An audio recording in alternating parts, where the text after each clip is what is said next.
Yo mga Cubs, kamusta naman? Eto, tayo ngayon, pauwi ngayon galing sa trabaho. Nalalabas ko lang mga Cubs sa medyo maaga-aga pa. 10 oras lang ang pasok ko ngayon, ang oras ng trabaho ko ngayon sa Manukan. Hindi na ako makakapunta sa Kapela sa pangalawang trabaho kasi nga anong oras na rin man, kasi alas 5 mag-uwian na rin sila. Kaya hindi na ako pupunta doon kasi hanggang alas 5 lang naman sila sa kablang trabaho. Wala namang, hindi naman sila nagpapatagal ng hanggang alas 7 hanggang alas 6.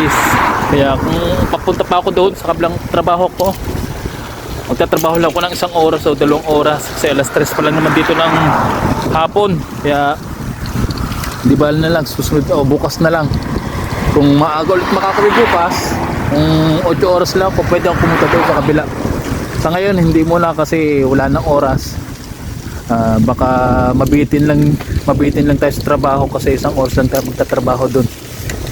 Uwi na lang tayo ngayon ng bahay diretso. Ay, hindi muna pala, pamimili muna ako ng karne sa bilihan ko ng karne dito sa malapit sa pinagtatrabahuhan ko. Dito ako malimit bumili ng karne sa bibilang ko ngayon kasi mura yung karne nila at saka mga fresh talaga.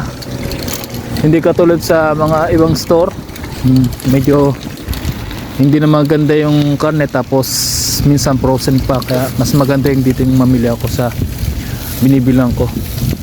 Tsaka mura na, napaparami na yung bili ko ng karne. Sa ngayon karne lang yung bibilihan ko dito kasi may mga gulay na. Nakapabili na ako ng gulay nakaraang araw, kaya karne naman.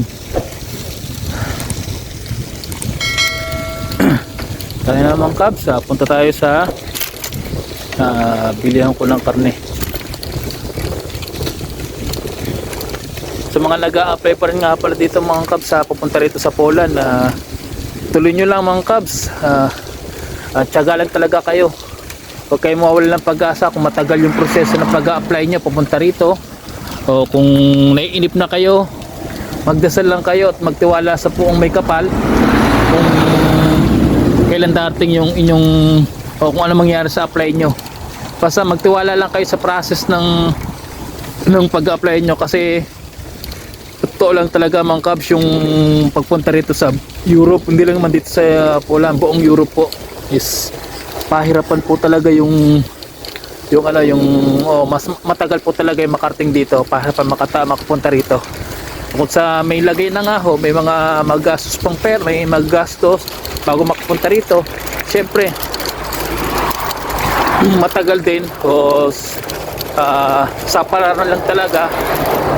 Sugal nga kung tutawagin ng iba, sugal, kasi nga pahirapan daw talaga kung makarating dito, lalo na pagdating na sa visa appearance. Kaya magdasal lang tayo, huwag tayong panghinaan ng loob, huwag tayong mawala ng pag-asa.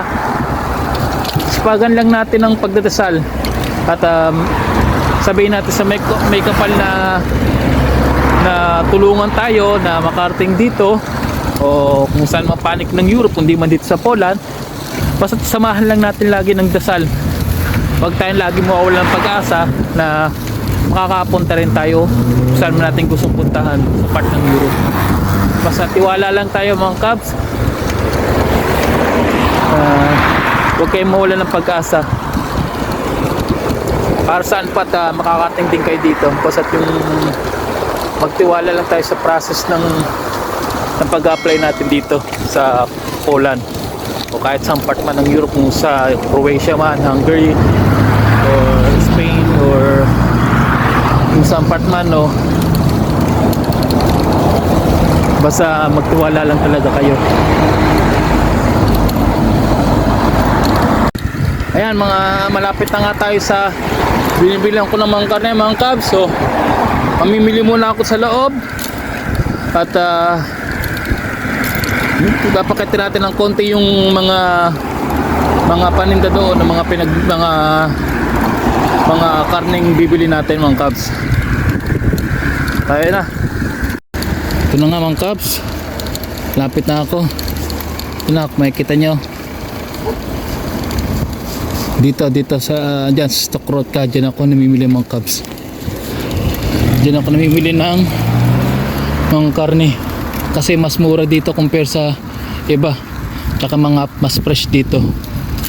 Kaya ngayon mga cubs, ipaparada ko lang tumbay ko dito. Ito kayo mamimili na.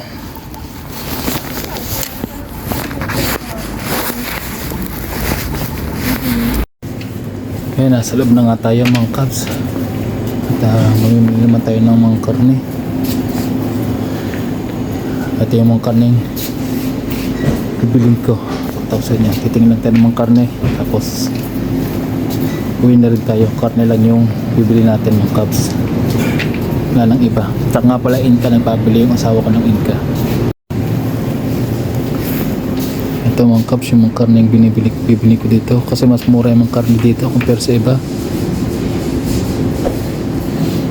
Kaya mas magandang mamili dito.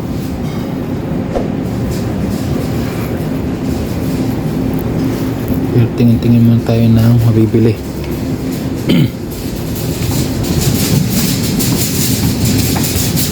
Ayan.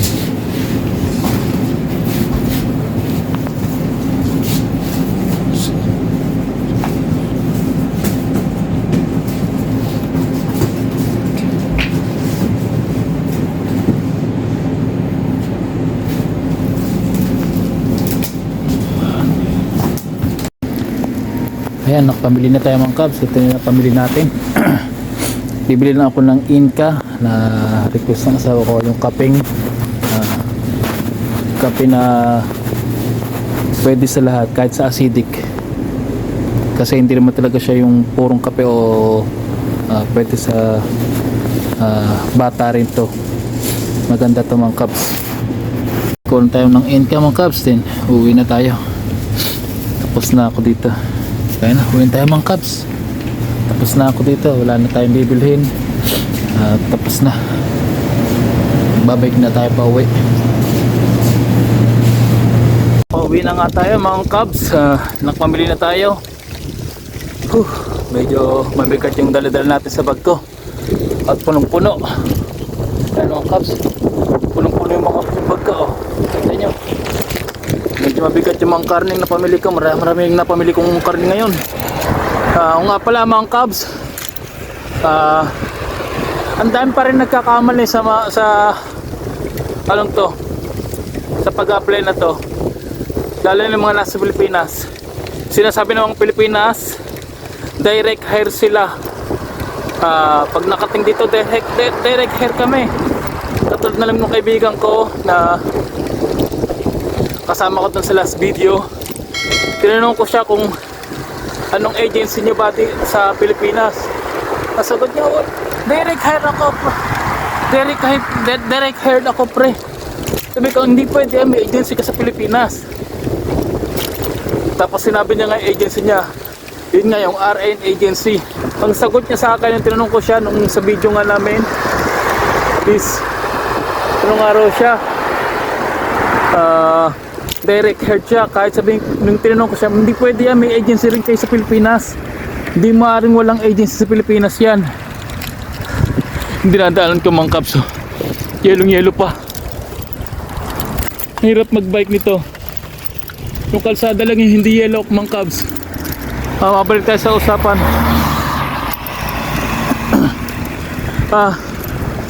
Sabi niya direct hire kami, direct hire kami mga sa Pilipinas. Pre, sabi ko hindi pwede, may agency nga kayo doon. Yun nga nung sinabi niya yung agency na yun. Ngayon sinabi niya agency yun, ngayon ko lang naalala, ang dami pa rin nagkakamali na yung mga galing Pilipinas, porket galing sila ng Pilipinas na nag-apply sila, akala nila direct hire sila. Ang direct hire po kasi is yung may kumontak po sa inyo na employer na nandito po sa Poland mismo. Yun po yung may-ari, halimbawa example po, may-ari po siya ng kumpanya.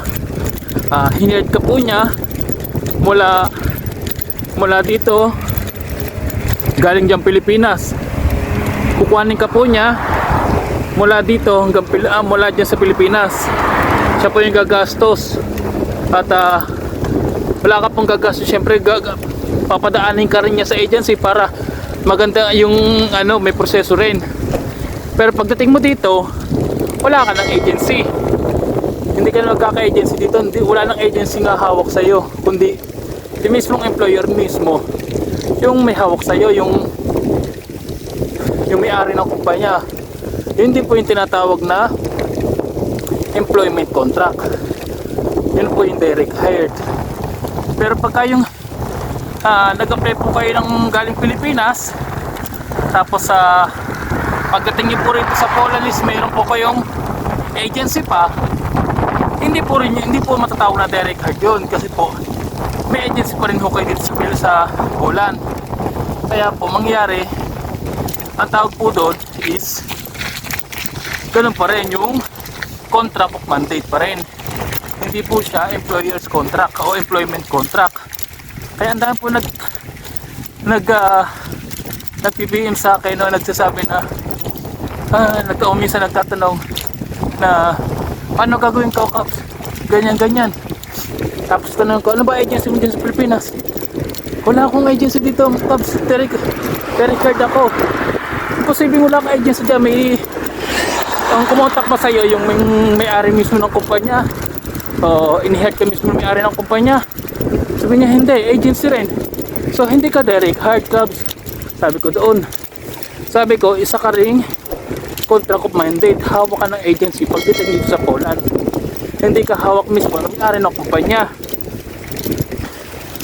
Kaya hindi masabing direct hired yun.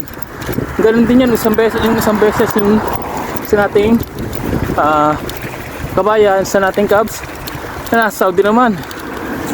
Direct hired din daw siya. Pero may agency din daw siya dito sa Poland pag nagpunta siya dito. Sabi ko, hindi po direct hired din yan. Yan po ay contract of mandate din. Ang direct po talaga is employment contract. Yung po yung mismong direct hired. Pero pagka ganyan pong may agency pa po, is hindi po matatawag na direct hired dyan, kundi ano po, contract of mandate pa rin. Kaya wag po nyo direct hired tapos ang hawak nyo namang kontrata is contract of mandate. Hindi po ano yun, mga Cubs, hindi po yun direct hired. Contract of mandate pa rin, may agency pa rin humahawak sa inyo dito sa Poland. Okay, sana kung makatagpo kayo dito ng company na hindi nahawakan ng agency, kundi ang maghahawak lang talaga sa inyo is yung mismo may-ari ng kumpanya. Ayun ang pinaka-boss nyo. Wala na pong agency mga hawak sa inyo. Tapos lahat po ng benefits ng lokal o ng mga tao dito is makukuha nyo rin, kasi nga employment contract kayo, hindi po kayo contract mandate. Yun po ang kinagandahan din nun. Pero kung kayo contract mandate, marami pa hong hindi nyo makukuha, katulad nilang mga 20 days vacation, katulad ng mga lokal every 6 months pwede sila magbakasyon ng 20 days, bayad po sila. Ganun po ang contract, ang employment contract. Kaya sana po sa mga Cubs natin na kakarating na dito sa Poland at may kakilalang nagtatanong paano ka nakarating dyan, huwag niyo po sabihin direct head kayo. Sabihin nyo may agency kayo sa Pilipinas, tapos may agency rin kayo dito sa Poland, contract mandate. Sabihin nyo kung paano kayo nakarating dito na maayos. Sabihin nyo kung paano yung ginawa nyong proseso, paano kayo nakapag-apply ng maayos, para yung mga nagtatanong hindi magdalawang isip po, hindi matakot mag-apply, kasi may mga ganun pangyayari na gaganap. Hinihingal na talaga ako, mga Cubs. So ganun na lang, mga Cubs. Sa maling paniniwala ng mga iba dyan, hindi po direct hired ang may agency ho dito sa Poland, kundi contract of mandate pa rin po. So ganun lang mga kabs, sa mga papunta na po ulit dito sa Poland, sana po ay magdala po uulit kayo ng ang jacket kasi sobrang lamig po. Kita nyo naman sa video ko, naka full jacket pa ako, tapos nagyayelo pa yung mga kalsada. Yung kalsada po dito dinadaanan po ay sinasabuyan po ng asin yan para po madaan at mataunaw po yung yelo. May nagdaan ay nagsabi po ng asin niya para mataunaw po yung yelo. So ganoon na lang mga kabs, hanggang dito na lang ulit ang ating video at susunod na lang ulit. At talagang nakakapagod din yung pagbike tapos habang nagsasalita ako. Medyo hinihingal tayo mga kabs at pahirapan din sa daan kasi makikita nyo naman yung dinadaanan ko, yelo pa, kaya mabigat din sa paa pagka nagbabike. Ganun na lang mga kabs, basta yung mga nag-a-apply, patuloy pa rin tayo maniwala sa ating sarili at magdasal tayo, tapos magtiwala tayo sa process ng pag-apply natin para hindi naman tayo isip ng isip kung ano ba nangyari sa ating pag-apply papunta dito sa Poland. So ganoon na lang mga kabs, inuulit ko ulit mga kabs, sana po patuloy niyo po ako suportahan at patuloy niyo akong panoorin sa aking mga advice video at paki like and subscribe din po ako dito po sa aking YouTube channel, and huwag niyo po sanang kalimutang i-click ang notification bell para lagi po kayong updated sa ating bagong video. And sana po mga kabs, pakisuportahan nyo rin po ako sa aking Facebook page, sa Pinoy Family in Poland din po yung pangalan. So ganoon na po mga kabs, pasalamat po ulit sa patuloy niyong suporta. Ingat po kayo and God bless.